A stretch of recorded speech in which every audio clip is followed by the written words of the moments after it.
Welcome back to another episode of the Big Blue Lifers podcast. I'm Mr. U, Jess is in the house. What's happening, fella? None much.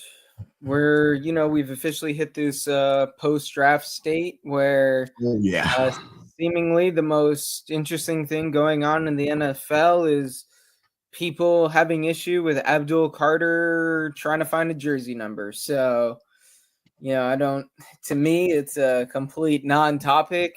You'd asked LT. LT said no. Phil Sims says, hey, you can take mine. Carter's like, hey, man, really appreciate that. Sims' family's like, no.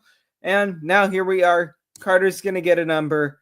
I don't know why people are making a big deal out of it, but that's how you really know. We're in that slow part of the offseason.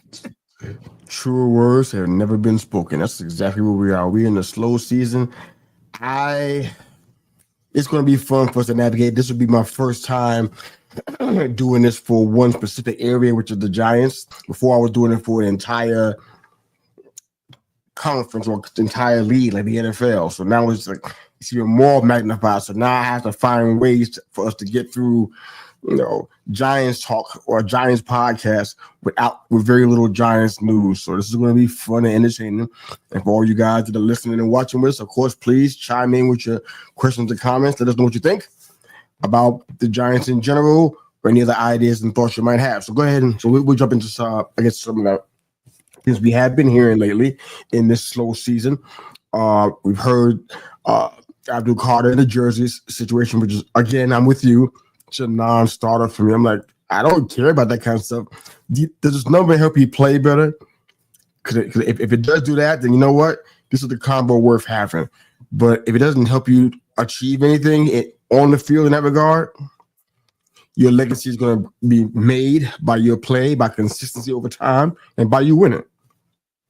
And we also heard about Shedeur Sanders, whose name is not coming out of the Giants' mouth, just everybody else's mouth. How he's mad at the Giants and how they were hard on him. I'm like, are we the first franchise to ever be hard on a potential quarterback prospect? You know how much? First off, before you jump into this, I want to say two quick things. I'm going to go ahead and have one with this. Number one is probably the most, or arguably the most important position on the field. How do we know this?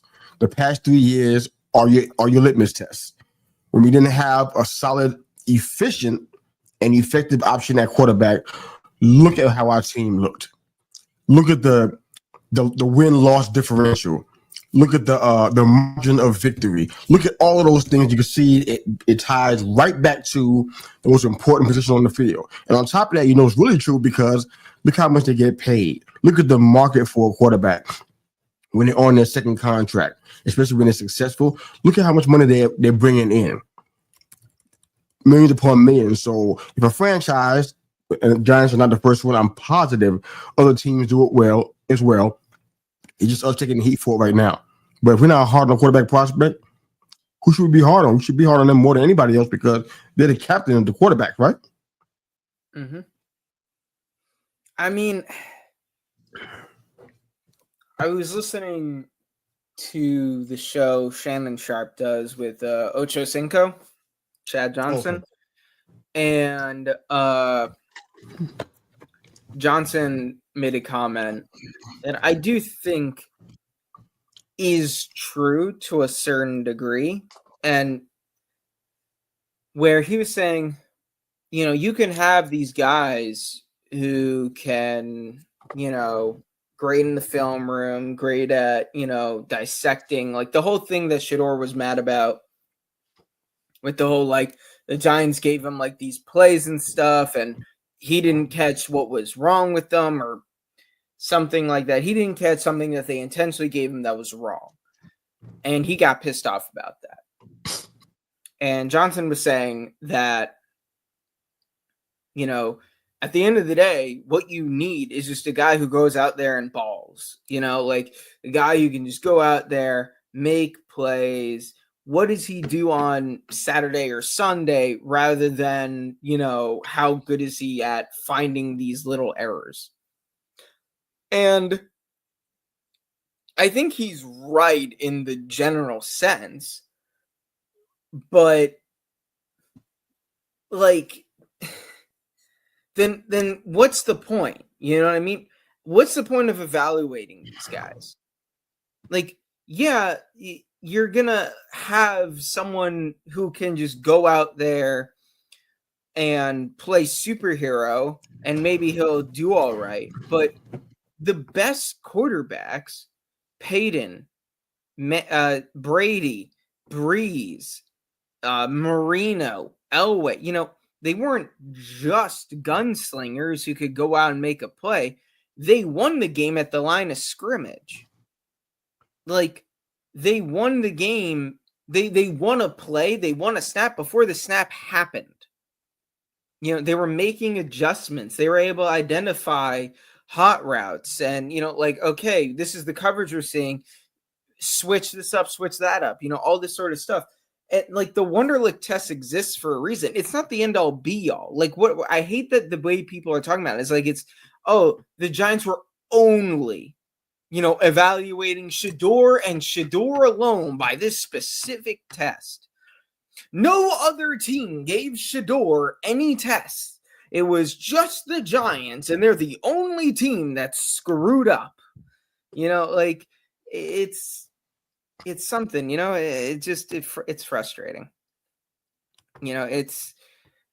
I don't think the Giants did anything wrong. I think ultimately you need a guy who can go out there and ball, but you need a guy who can understand these things. Am I crazy? No, I got a couple of problems with this though. Number one, when do we get to the place where, and maybe this is where we are as a country, when we get to the place where evaluation is a bad thing? Okay, somebody's evaluating you. They're questioning what you can do. They're drilling you with questions. They're giving you complex things to solve.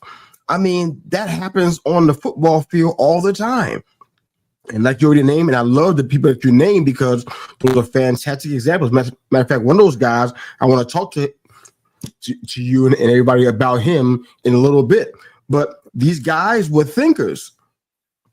And what if they ask you to think? What's wrong with that?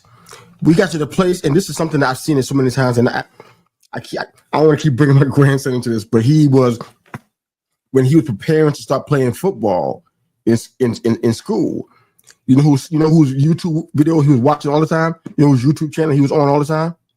Yeah, you guessed it. So all he was seeing was highlights of Shedeur in Colorado and in Jackson State. And he used that to say, you know what? This is something that I can do too. I can be a football player. I can even be better than Shedeur because I'm seeing these highlights and watching and mimicking what he's doing. And you got young kids nationwide that had that same kind of mindset. The idea of thinking and evaluation, they want to get as far away from that as possible. Schoolwork, learn how to read, learn how to count money.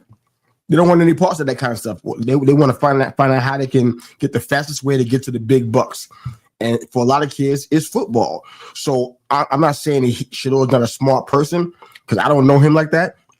Watching a soundbite in a video is enough information for me to know whether he's smart or not.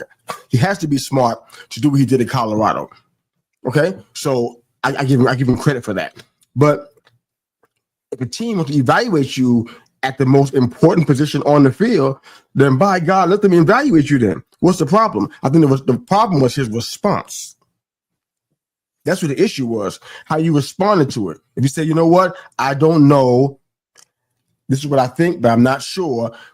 Would they have picked him at 3? Maybe not. Maybe. But his response had to be a deal killer in some way, shape, or form. So it's not about the Giants evaluating because there's no way that just other teams, I can think of some off the top of my head that I'm sure are evaluating quarterbacks. The Patriots, I'm sure when Drake May came in, I'm sure that they evaluated. Belichick was still there, right? There's nowhere in the world they didn't evaluate Drake May in some similar fashion. Other teams that evaluated quarterback highly, I'm positive they evaluated Bo Nix in Denver the same way or a similar way. There's no way in the world that the Giants are the only ones in the entire league, which you and I both know is not true, to ask a quarterback prospect hard questions and have them do a little bit of a test. Actually, I mean, we seen it on John Gruden's show for how many years it was on. He was doing that all the time. That QB class he was doing. and he was asking them hard questions and had them trying to decipher these plays. All he do was give them code names. I mean, this ain't the first time this has happened. Anybody that's a coach worth their salt is going to do that. So I don't understand why he's been out of shape about this team doing that. I think it's just sour grapes. In your mind, you told everybody you're going to get picked at 3. You told everybody the Giants would look good. They were following you around everywhere, and they were at all of your everywhere you were, the Giants were evaluating and talking to you, and you told everybody basically you put the horse before the wagon and said, you know what, I'm going to the Giants, and you start celebrating, and you got everybody ready for it, and it didn't happen, and now you embarrassed. Now you feel weird now because it didn't take place. That's what this is all about. Because the Giants are not the only team, and never would it ever be the only team that's going to evaluate a quarterback with some level of stringency. This is nonsense, man. This is truly a non-starter, like you said. This is not a real conversation. The thing that really like annoys me about this whole thing is if teams haven't been doing this for literal decades. This is a job interview. It is. And this kind of goes back to how Shedeur seemingly approached the entire process. The way he was discussed, the way he and his team seemed to approach it, it was as if him being a blue chip first rounder was a foregone conclusion. He didn't have the job already. His attitude about, seemingly in response to that notion, is what turns so many teams off. And his response to getting upset and angry at, being caught that he didn't catch what was wrong in this play design, seemingly turned the Giants off of him. And the Giants weren't the only team, and this is kind of going back to how, why the media is, the only team that I've heard, get discussed, why didn't they take Shedeur, is the Giants. Every single team in the league passed over him at least 4 times, at least, because he was a 5th round pick. Some passed him over 5. I did more than that. Yes, 7 times. And, again, the league was in a weird spot this year in terms of who was going to draft a quarterback, what teams needed a quarterback, what team maybe could have used a quarterback, as a guy that could sit for a number of years down and, get the starting job down the line. There were how many teams? 6 teams that took a quarterback in the first round alone last year. Mm-hmm. They weren't going to be taking one. Bryce Young, CJ Stroud from the 2 years ago. If Bryce Young hadn't had that strong second half of the year, maybe Carolina does target a quarterback. Maybe they don't, and then again, just with the how teams viewed this year's draft, it was not viewed as a strong quarterback class. So teams were like, you know what? We're just going to build up our team. Let's see what 2026 brings. Let's see what 2027 brings. So it's just the fact that the Giants are seemingly the only ones getting any kind of criticism for not drafting Shedeur and taking someone else over him is ludicrous to me. No one's talked about the Saints, really. There's been some, oh yeah, I can't believe the Saints took Slow or what was his name from Louisville? Shuck. Yeah.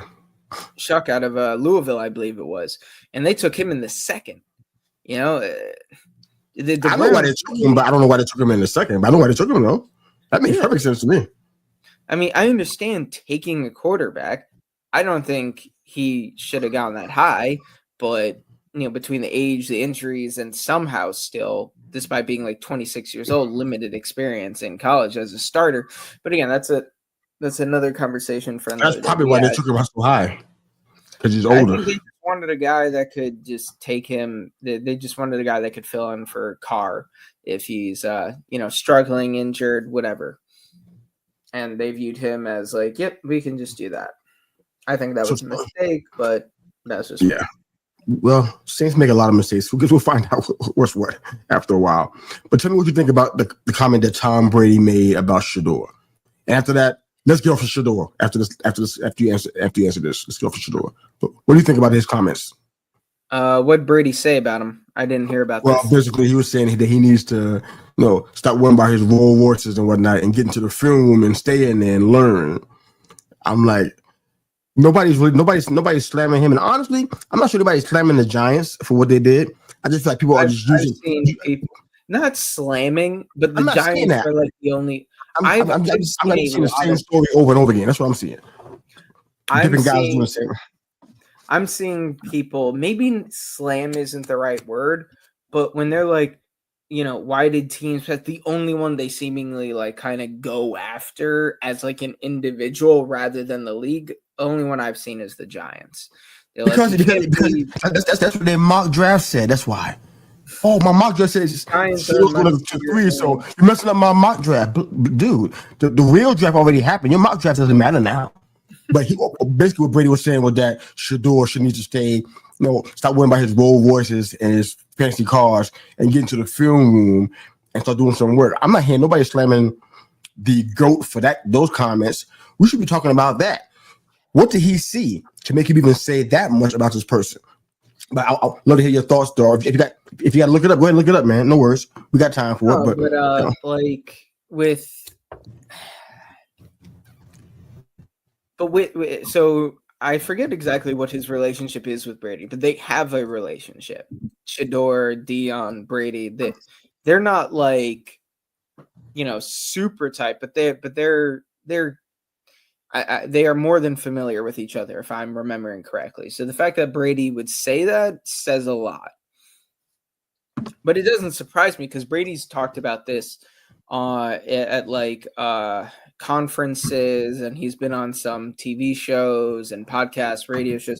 He's brought up the point that a lot of guys growing up these days, they don't learn how to play quarterback the way that he had to learn to play quarterback.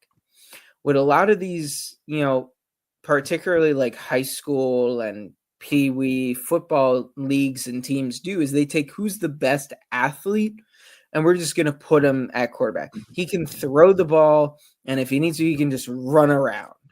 And that's what a lot of these guys grow up doing. They don't really learn how to play quarterback. And then they get to college, and there's such a demand for these teams to just win and, see success, or at the very least be good enough and entertaining enough that the school's making money, that they aren't learning a real system. They aren't learning how to go through progressions, read a defense. They're being like, one of my big concerns about Jackson Dart is that Ole Miss's offense careful, was sir.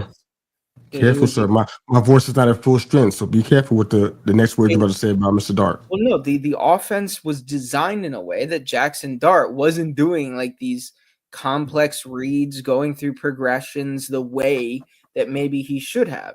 There was a lot of these plays that were just purely designed as like these one, maybe two read kind of plays where if it's not there, he can just take off. And so he's not reading the defense. He's not going through his progressions properly. He isn't truly needing to learn to maneuver the pocket the way that guys like Brady and like Brady was so hard to bring down, not because he could run like Lamar or was as big and strong as a Josh Allen or Justin Herbert. He wasn't doing anything like that. He could maneuver in the pocket better than anybody. It was one little step forward, a little bit to the left, and all of a sudden he's untouchable, and then he can make that read and make the throw. A lot of quarterbacks coming out of college now aren't doing it, and if they do end up at a school where that's the system, if they're not the starter right away, nowadays they're just transferring. They're not going to these coaches and they're going to the highest bidder now because there's no salary cap or any kind of control on NIL. If you're not a starter after your first year, you can just enter the transfer portal. And then if you do poorly and the team doesn't want you anymore and you think you're going to get replaced, bam, you're in the portal again. So you're not even truly staying with a program to learn a full system. You're just going wherever you feel like going. It's just not a great, kind of look. And so there are all these issues with the quarterbacks coming out, and they're not as pro ready as maybe they used to be. Yeah. I mean, to be fair, I want to try to get off of Shedeur if we can. But to be fair, he was training with Brady in the offseason.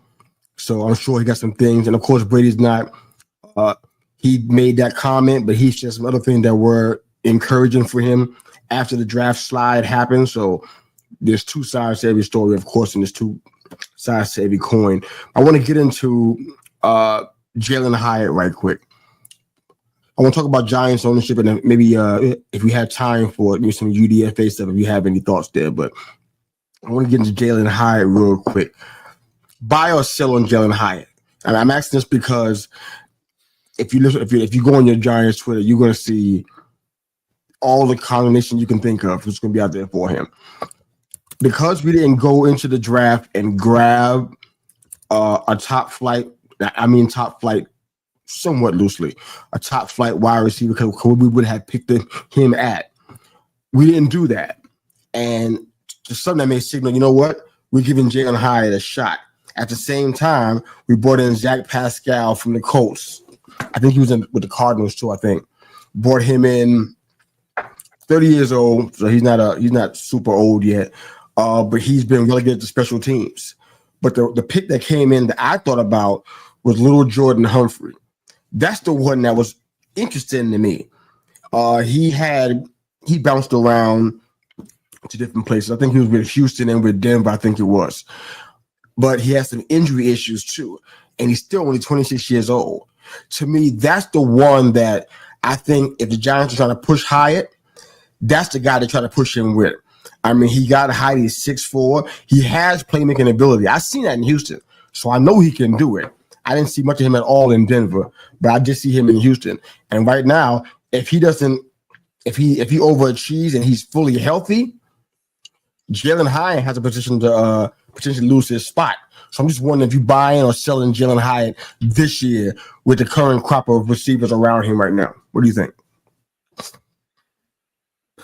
That is a good question because I haven't truly given much thought to Hyatt this offseason. You know, there's been all the talk about Neighbors and then the surprise of re-signing Slayton. And then there was a lot of talk about, like, are the Giants going to go wide receiver in the draft, get another playmaker? But they haven't really. I mean, like you said, they brought in Pascal. They brought in Lil Jordan.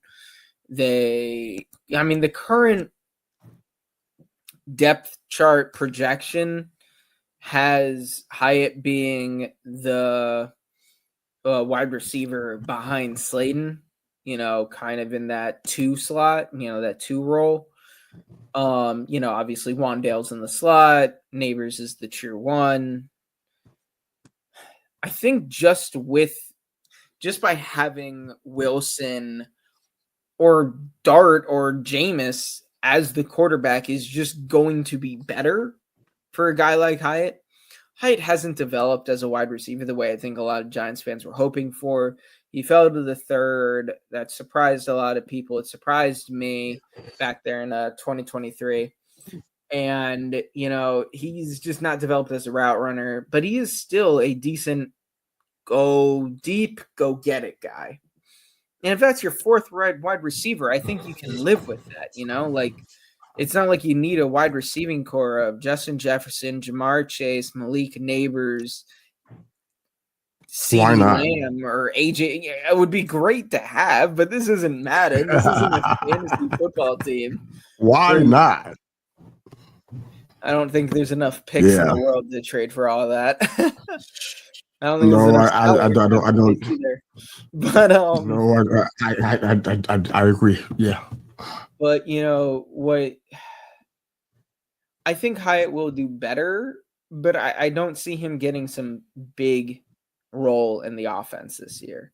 I think I think he's going to have a few more targets. I think he's going to have a few more catches, a few more yards, maybe even a touchdown or 2, just by the nature of how, you know, where Jameis and Russell's skill sets live on that deep ball, on that deep go, you know, go route, go ball. And I think that'll be that. But I truly don't see Hyatt having like this crazy breakout role where all of a sudden now he's over Wandale or Slayton or something. Yeah. it's going to be interesting to watch this. This is going to be one position that I'm going to be watching a lot. I think I have my eye on tight end too. I'll be watching that position a lot this year. I just get the impression, and this could just be me, but I'm just getting the impression that this is going to be really the best player available in this situation too. We got 15 guys on the roster, and I think that includes the UDFAs too. I haven't seen 15 wide receivers on our roster for as long as I can, as far as my mind can go back in the depth. I can't recall seeing that. I've seen 10. I've seen maybe even 11 or 12. I can't ever recall seeing 15. If it was there, I missed it. So the Giants are saying something in doing this. They're saying we need to have something that we're not seeing. So it's not even just a Hyatt thing. I think it's a Wandale thing too. It's time to step up, boys, because we need something that we don't have. And it's not really about Malik, and Slayton is consistent. I think Robinson might even be able to say he has a longer leash than everybody else. But after that, the rest of these guys, they got to do some stepping up. They got a guy named Juice Wells. I got my eye on him. I'm going to be watching to see what he does. He could end up being a breakout player for us. That's going to be somebody's spot lost. You know what I'm saying? And we still haven't done a cut to 53 yet. So I know Russell Wilson seems to like Hyatt a lot. Not sure how that plays out in the big scheme of things, but in preseason, that might be a great thing to establish some chemistry, throw into third, fourth stringers. It may help out, but on game day, when the season counts and the games matter, not sure what's going to happen there, but somebody to keep an eye on. All right, so we're getting close to the end here. What are you thinking about the Giants' ownership situation? Looks as though the Marlins, his family, want to give 10% out of their ownership stake, and it's Eli versus Strahan, which is so funny. I'd love for them to get together and have a bigger stake so they can kind of begin to start shaping their future. But I guess there's some problems with their partners and business conflicts. So it's not they ain't coming together. It's going to be Eli versus Strahan. I'm not sure who's even winning this contest so far. But what's your thoughts on this ownership deal? Do you have a preference on who you like to have in that spot? Does it matter? Does it signal a change for you that they're giving 10% out after all these years? What are you thinking? I have no idea. That's it. I mean, in terms of who would I prefer, I guess Eli. I mean, Eli hasn't flown an Eagles flag as far as I know. Yeah, Strahan did that right before the Super Bowl. Don't give me that look. You know what I'm referencing.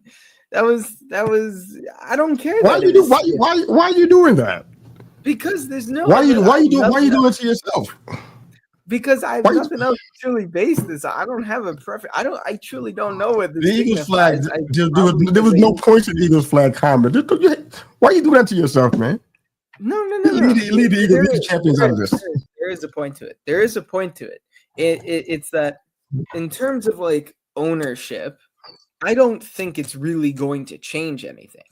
I do believe Eli has a certain amount of say/sway with things because I think, he's a Giants legend. I think he's in the building more than maybe we know. And I think they're like, hey, what do you think?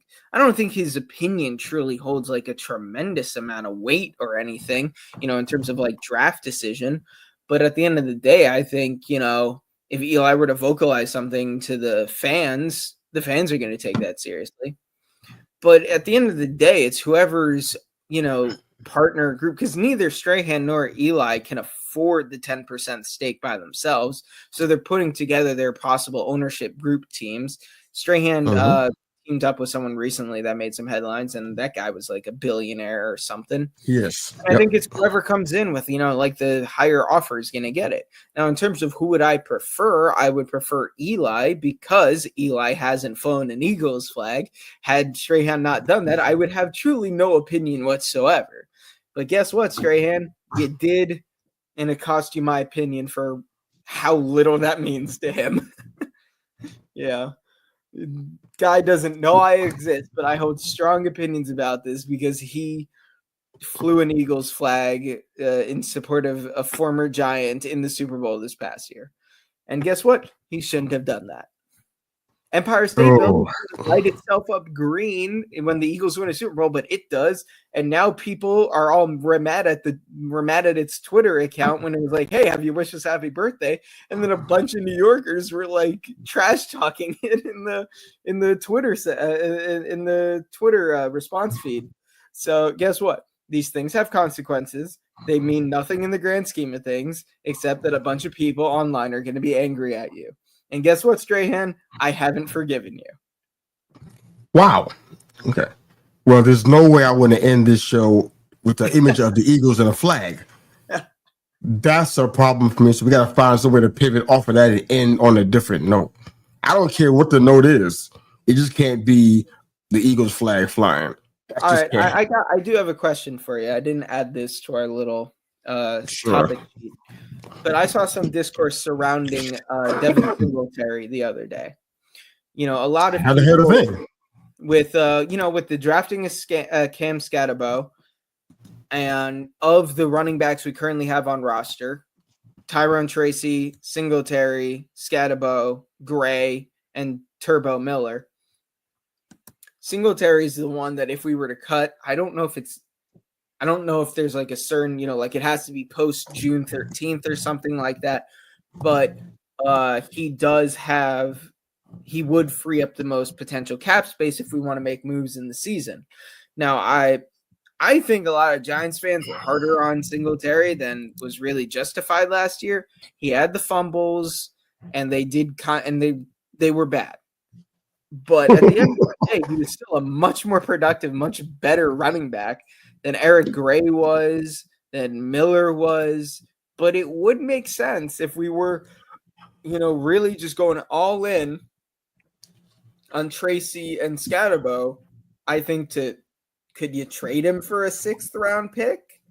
Do we cut him? He's got the relationship with Dable. What do you think we should do potentially with Singletary? Oh, well, excuse me. I'll be honest about the whole Turbo Miller thing, just as an aside. I heard of the nickname before, but I don't know anything about him that helps me to, exude any confidence to mention his name beyond what I just said. So I can't include him. I've seen Eric Gray, and I felt like he was going to end up being a special team guy. I was found out to be right in that regard, but now I'm not even enthusiastic about that either. So if you can't play special teams, my God, then what can you do? So to me, I'm like, I'm not thrilled with him either. So that puts us with 3 running backs on the roster that I feel like we can trust. So if we get rid of Singletary, which is not how much cap will it free up is my question. I can't find those numbers, but if that helps us out, that's fine. But what do we replace him with? Is my follow-up question. If he's going to be the RB3 on the roster, which I think is fair, that he should be that, he'd probably be one of the best RB3s in the entire league then. So that's a bonus for us to have him in that spot. But if cutting him post June 1st, whatever, is good for the team and it frees up money for something else that we're thinking about doing, sound like a fantastic idea. I know there's a lot of running backs. We haven't taken the time to go through the list, but there's some guys out there that I'm sure are probably either still available or haven't been picked up. I'm sure that list is still maybe we need to look at that right quick, because I'm sure there's still a list of somebody who you might say to yourself, you know what, this guy's better than Devin Singletary. Want to give that a shot? See if you can find that? I mean, I don't think cutting Singletary is the right move. I think there's a potential. I think we would have to get out of his contract next year, not this year. He's on his cap hit is 6.25 mil. His dead cap, if we cut him this year, would be 6 mil. So we would be freeing up potentially like 250,000, and not anywhere near enough to justify it. Yeah, he's not next year, until 27. So Yeah, if next year if we cut him, it would only be 1.25 dead cap. Versus if we kept him on, it would be another 6.5 million cap hit.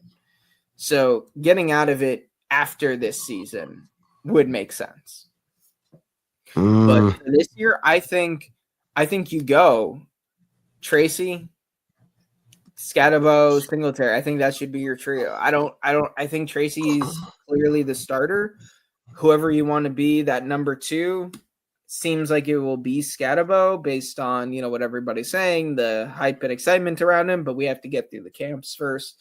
We have to get through this summer. But I personally don't think that there's really any point in cutting Singletary. I think Giants fans are just so reactionary and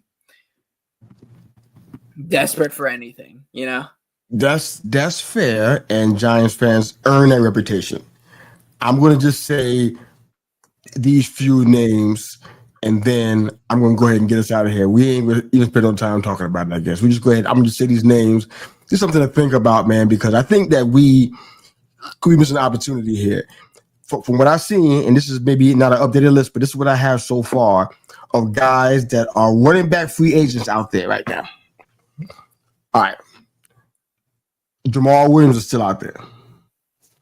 Cam Akers is still out there. Gus the Bus is still out there.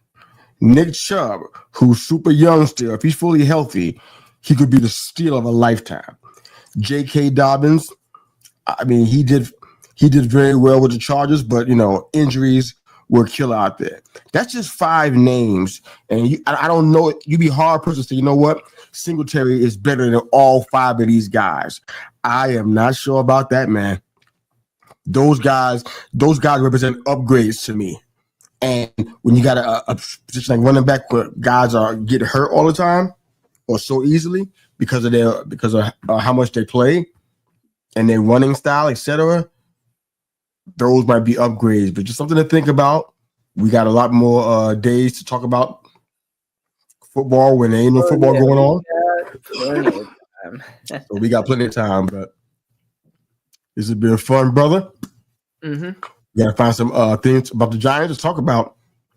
Not going to be too much unless something comes out after these rookie mini camps, but hopefully, I think we've got some big names possibly coming on in the coming weeks. Some interesting guests. So we'll have to see about getting those officially scheduled.